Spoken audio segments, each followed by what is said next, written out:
Ойнастың ойраны. Нұркен таңды кірпік ілмей атырды. Неге екені белгісіз, көз алдына Лағылдың жасқа шыланған шаралы жанары, кемсеңдеген ерні елестей берді. Жүрегі атша тулап, бойын үрей билеген. Жаны құлазып, тымағын ащы запыран буды. Келесі мезетте, мамықтай жұмсақ төсекте өзімен қатар жатқан Жанардың ұйқысыраған даусы құлағына шалынғанда, бойын тез жейді. Өзінің бір сәттік әлсіздігін сылқым келіншегі байқап қойғандай, Нұркеннің маңдайынан шып-шып тер шықты. Еппен басып ауладағы сәнді өрнектелген орындыққа жайғасып, кеудесін кере тыныстады. Таңғы таза ауамен мөлдіреп тұр. Ат шаптырым ауланың ішіндегі мәуесі араныңды ашқан алуан жеміс ағаштары, иісі танауыңды қыттықтаған әсем гүлдер, самалмен тербелген саялы талдар, жиектерден сылдырай аққан аяқ су, дәл ортадағы жаңа көтерілген таң шапағымен сан құбылған су бұрқақ, маңайдағы үйлерден еңсесі биік зәулім коттеджі, бәрі жанына жат сезілді. Бұған дейін мақтаныш лебін себетін жоғарыдағы көрініс бұл жолы алаңдаған көңілін жұбата алмады. Міне қызық, тағы да Лағылдың бейнесі еріксіз ойына оралып, егіз ұлдары Берік пен Серік таласа тармаса мойнына асылғандай, қарт анасы Рахия өзін еркелете маңдайынан өпкендей күй кешті. Кенет қалта телефонына қоңырау соғылды. Нұркеннің тұла бойы суық ұрғандай қалтырап кетті. Жұбайы нақтысы бірінші әйелі Лағыл екен. Астапыралла, аманшылық болғай. Нұркен орнынан қалайша ұшып тұрғанын аңғармайда қалды. Дірілдеген саусақтарымен ұялы телефонды зорға көтеріп құлағына апарды. Дауысы да біртүрлі бәсең естілді. Алло, Лағыл, тұтқанның арғы жағындағы Лағыл егіле жылап ақ әжесінің. Лағыл өзінің енесі Нұркеннің анасы Рахияны осылай атаушы еді. Ауыр сырқатқа шалдыққанын, күні санаулы екенін, анасының бұл жағдайды Нұркенге айтпауды, тіпті өзі дүниеден өткенде де ұлына хабар бермеуді тапсырғанын, енесіне білдірмей қоңырау соғып тұрған булыға жеткізіп, телефонды қоя салды.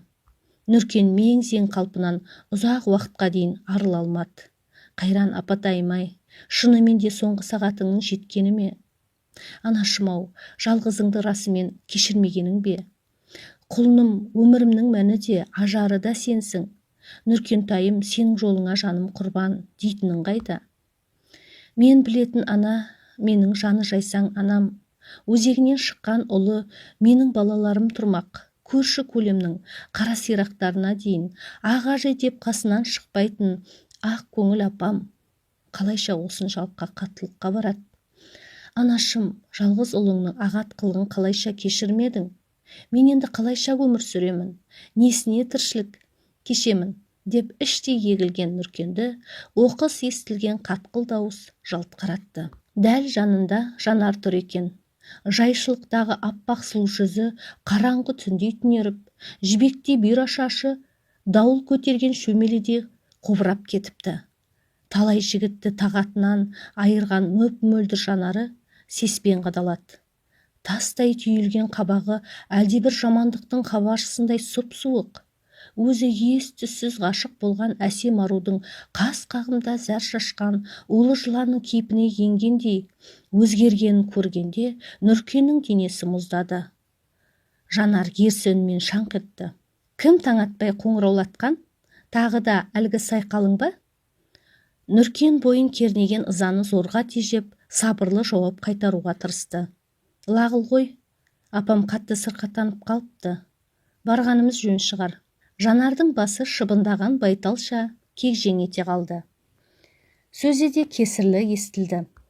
О албасты, Лағылдың құрқылтайдың ұясындай моласына сүмірейіп барып, аяғына бас ұратын есалаң мен емес. Апам сырқаттанып қалыпты дейді ғой. Оның да оңып тұрған шамалы. Қырсық кемпірдің ұлын іздесе осы кезге дейін қайда жүр? Бармайсың. Осыдан солай қарай аяғыңды басшы. Тентіретіп жібермесем бе? Нұркен шамырқана ширықты. Әсіресе әйелінің мұның қасиетті қара шаңырағына тіл тигізгеніне қатты шамданды. Ойбай-ау, мына оңбағанның моласы несі? Бұл сол үйде дүниеге келді, ер жетті, үйленді, алтын асықтай егіз ұл сүйді. Пайымдаса бар бақытты шағы марқұм әкесі өз қолымен салған сол шағын шаңырақта өтіпті. 10 ай сап, не оттағаны деген алапат ашу жетегінде шапалағының Жанардың жағына шарт ете түскенін өзі де аңғармай қалды. Сол-ақ екен, аузына ақ ит кіріп, қара ит шыққан Жанардың дауысы тұнық ауаны қанжардай тілгілей берді. Сәл кідірсе қатынын жазым қылатынын білген Нұркен қаланың бір шетіндегі анасының үйіне қарай қымбат бағалы көлігімен құйындата жөнелді. Нұркеннің әкесі өмірден жастай өтті. Үйдің бар тауқыметін кітапханашы болып жұмыс істейтін анасы Рахия көтерді. Қандай қиындыққа да қабақ шытпай, сабырмен қарайтын, үлкен кішіге сыйлы Рахияны әсіресе кішкентай балалар ақ әже деп айрықша жақсы көретін. Анасының бойындағы байсалды қылық ұлының да бойынан табылатын. Мектепті үздік бағамен бітірген Нұркен жоғары оқу орнын да ойдағыдай аяқтады. Ел қатарлы кәсіп жасап, жеке фирма ашты. Жаман болған жоқ. Шаруасы шалқып, тасы өрге домалады. Ел мақтаған жігітті қыз жақтаған. Өзімен бір сыныпта оқыған Лағылға бас қосып шаңырақ көтерді. Анасының қуанышында шек болмады. Тәңірден қос құлының амандығын тіледі. Жарық дүниеге немерелері егіз ұл келгенде Рахия өмірінде тұңғыш рет босады. Көзінің жасы моншақтап тұрып, Аллаға шексіз ризашылығын жаудырды. Тәрбиелі жердің қызы Лағыл енесін туған анасындай аялады. Бірақ алда өздерін тағдыр сынағы тосып тұрған бұлар қайдан білсін? Бәрі күтпеген жерден өрбіді. Бір жақсы танысы Нұркенге балсын жұмысқа алуды өтінді. Қолдан келгенше көмек сұраған адамның меселін қайтармайтын ақ көңіл Нұркен сөзге келген жоқ.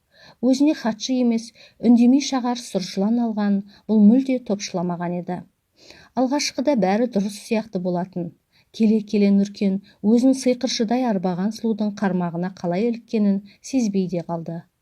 Ақыл есін Жанар жаулап алғандай, сәл уақыт кездеспесе аңсайтын халге жетті. Сананы желік болған соң оңсын ба? Нұркен де мықтап шырмалды. Үйіне кешігіп келуді жиілетті. Лағыл мәнісін сұраса түрлі сылтау айтып, ақталуға көшеді. Ақыры іс насырға шапты. Жанар өзінің аяғы ауыр екенін, үйленбесе сотқа жүгінетінін айтқанда, Нұркен өкініштен бармағын шайнады. Алайда бәрі кеш еді. Жағымсыз хабарды естігенде Лағыл көз жасын көлдетіп үнсіз егілді. Ал анасы, ғұмырында жан пенденің бетіне қарсы келіп көрмеген апасы, бұл жолы қаттыға кетті. Ұлының бетіне қадала қарап тұрып, отағасынан қалған қара шаңырақта келіні, немерелерімен өзі қалатынын, ғұмыры жеткенше оларға қамқор болатынын нық үнмен жеткізді. Нұркенге осынау ауыр шешімді апасының сабырлы кейіпте айтқаны қатты батқанды. Десе де анасының сол сәттегі жанын жегідей жеген күйзелсін, есін білгеннен сырмінез болған Нұркен анық түсініп тұр еді. Қаланың орталығынан ойып тұрып жер алып, зәулім үй жай салған Нұркен анасын өздерімен бірге тұруға қанша жалынса да көндіре алмады. Талай мәрте апасына ақша беріп те жіберді, алмады. Сол қалпында мұның жүргізушісінен қайтарып беріп жібереді. Соңғы жолы мені анам деп санаса мазаламасын, Аллаға шүкір, зейнетақым, отбасымды, Лағылым мен боталарымды асырауға толық жетеді деп сәлем айтыпты. Мұны естігенде Нұркен көзінің жасына ие бола алмады. Көп ұзамай үйі мен фирмасын Жанардың атына аударды. Сол күннен бастап тірлігінен береке қашты. Әне-міне деп жүріп некеге де тіркелмеді. Айтпақшы, Жанардан көрген шақалағы әйелдер босанатын ауруханада шетінеп кеткен болатын. Сонан бері нәресте сүйе алмай жүр. Бүгін мына хабар. Нұркен рульді сығымдай қысып, жылдамдықты арттырды. Келесі көшеде өзінің қасиетті қара шаңырағы, аяулы анасы, балаларымен жастай қосылған жары Лағылы бар. Бірақ сол шаңырағы өзін жат санамаса екен, ең бастысы апасы өзін кешіре ме? Сіз қалай ойлайсыз?